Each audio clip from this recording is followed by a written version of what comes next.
Hello everyone, मैं हूँ दीपिका। आज हम पढ़ेंगे तोप, जिसके कवि हैं वीरेन डंगवाल। तो बच्चों, सबसे पहले इस कविता के बारे में थोड़ा सा जान लेते हैं। देखो, हम सभी को पता है कि ईस्ट इंडिया कंपनी भारत में व्यापार के इरादे से आई थी, है ना। लेकिन वो हमारी शासक बन गई थी। हम पर कई साल उन्होंने शासन किया था, ठीक है।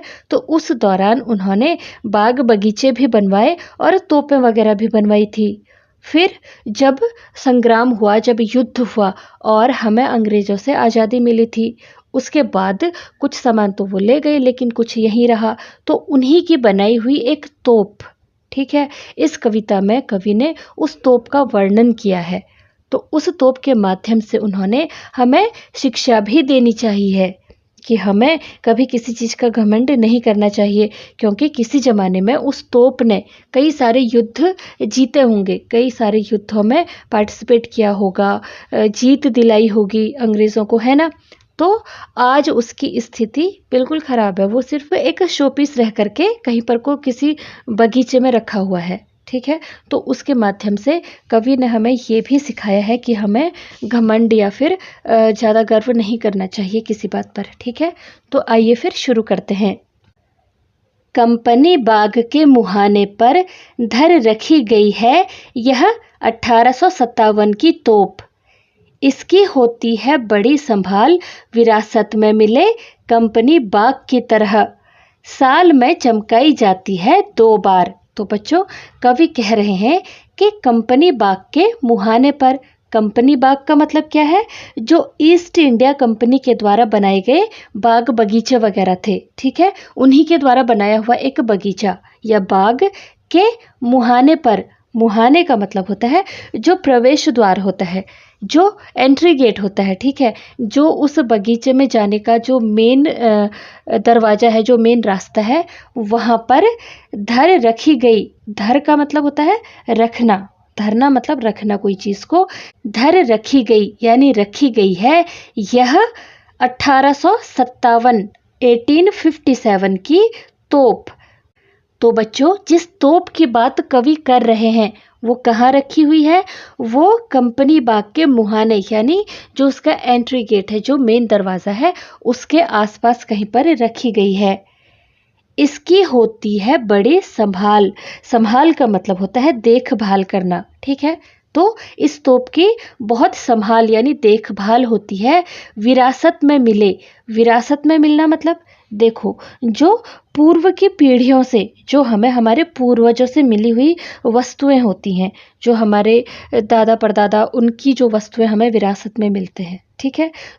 तो विरासत में मिले हुए कंपनी बाग की तरह, जो ये कंपनी बाग यानी ईस्ट इंडिया द्वारा बनाया गया जो ये बाग है, जो ये बगीचा है, वो भी हमको विरासत में ही मिला है। उसे तो वो ले जा नहीं सकते थे, है ना।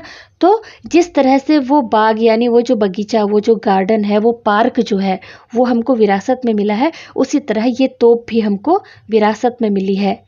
साल में चमकाई जाती है 2 बार। और वो जो तोप है वो साल में 2 बार चमकाई जाती है, यानी उसकी साफ सफाई की जाती है, उसकी देखभाल करी जाती है, ठीक है।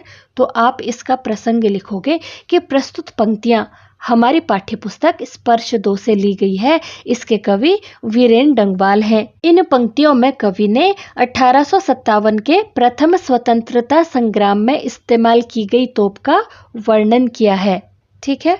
और व्याख्या में आप लिखोगे कि कवि कहते हैं कि कंपनी बाग के मुख्य द्वार पर प्रवेश करते ही एक तोप रखी हुई दिखाई देती है। इस तोप को 1857 में स्वतंत्रता संग्राम में प्रयोग किया गया था। इसकी बहुत देखभाल की जाती है। जिस तरह अंग्रेज़ों से हमें यह कंपनी बाग विरासत में मिला है, वैसे ही यह तोप भी हमें अंग्रेज़ों से विरासत में मिली है। कंपनी बाग के साथ साथ इसे भी साल में 2 बार खूब चमकाया जाता है, यानी देखभाल करी जाती है, ठीक है। सुबह शाम कंपनी बाग में आते हैं बहुत से सैलानी। उन्हें बताती है यह तोप कि मैं बड़ी जबर, उड़ा दिए थे मैंने अच्छे अच्छे सूरमाओं के धज्जे अपने ज़माने में। तो बच्चों, कवि कह रहे हैं कि सुबह शाम कंपनी बाग में आते हैं बहुत से सैलानी। सैलानी का मतलब होता है पर्यटक।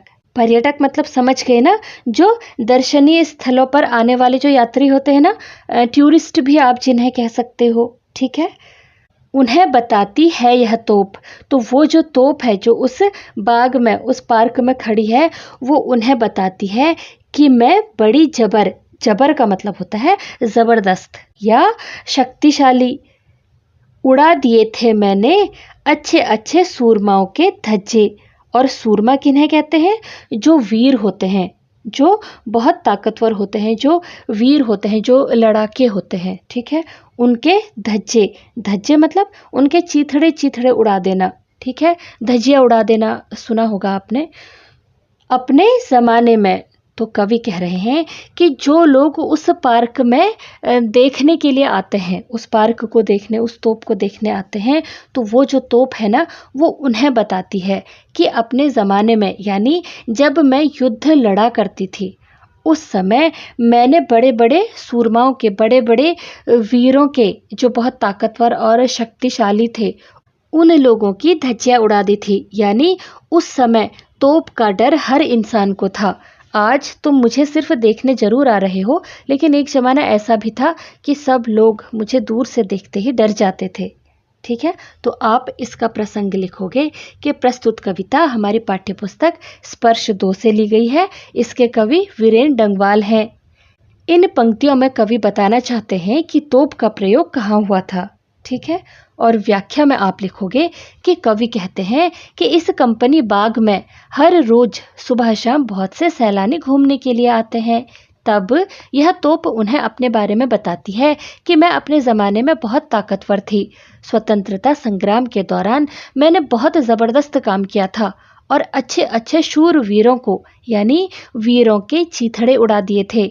इस तरह यह तोप अपनी गौरव गाथा बाग में आने जाने वाले सभी लोगों को बताती है, ठीक है। अब तो बहरहाल छोटे लड़कों की घुड़सवारी से अगर यह फारिंग हो, तो उसके ऊपर बैठकर चिड़िया ही अक्सर करती है गपशप। कभी कभी शैतानी में वे इसके भीतर भी घुस जाती हैं, खासकर गौरैये। तो अब तो बहरहाल, बहरहाल का मतलब होता है फिलहाल या इन दिनों, ठीक है, या फिर अब, आजकल। अब तो बहरहाल मतलब कि आजकल, तो फिलहाल छोटे लड़कों की घुड़सवारी, जो छोटे छोटे बच्चे हैं ना, वो क्या करते हैं, वो उस तोप के ऊपर चढ़ जाते हैं। इस तरह चढ़ते हैं जैसे कि वो घुड़सवारी कर रहे हों, जैसे घोड़े में बैठता है कोई, ठीक है। से अगर फारिंग हो, फारिंग का मतलब होता है खाली या मुक्त होना या फिर फुर्सत मिलना, ठीक है। देखो, सारे बच्चे अगर उसके ऊपर बैठ करके खेल रहे हैं, घुड़सवारी का खेल रहे हैं, तो जब इस सब से वो फ्री हो, फारिंग हो मतलब इन सब से मुक्त हो या फिर इन सब से फ्री हो, तो उसके ऊपर बैठकर, तो जब बच्चे अपना खेल पूरा कर चुके होते हैं, तो फिर उसके बाद उसके ऊपर कौन बैठता है? चिड़िया, ठीक है। चिड़िया ही अक्सर आपस में करती हैं गपशप। तो गपशप करना मतलब बातें करना। तो बच्चे जब वहाँ पर नहीं खेल रहे होते हैं, तो ज़्यादातर उसके ऊपर कौन बैठा होता है? चिड़िया बैठी होती हैं और वो आपस में बातें कर रही होती हैं। कभी कभी शैतानी में, वे मतलब वो चिड़िया जो उसके ऊपर बैठ कर के बातें कर रही हैं, वो कभी कभार शैतानी करते हुए क्या करती हैं? इसके भीतर भी घुस जाती हैं। किसके? तोप के। और कहाँ से? वो जो तोप की नली होती है ना, जहाँ से वो गोला निकलता है, कभी वहाँ से उतना खतरनाक गोला निकला करता था, आग का गोला, है ना, दुश्मनों को हराने के लिए, परास्त करने के लिए। और आज शैतानी करते हुए जो ये चिड़िया है, वो उसके अंदर चली जाती हैं। घुस जाना मतलब अंदर चले जाना। खासकर गौरैया। और ये कौन सी चिड़िया है? ये गौरैया है, ठीक है।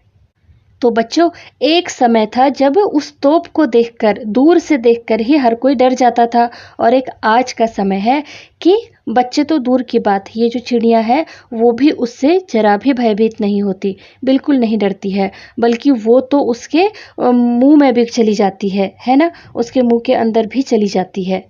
वे बताती हैं कि दरअसल कितनी भी बड़ी हो तोप, एक दिन तो होना ही है उसका मुंह बंद।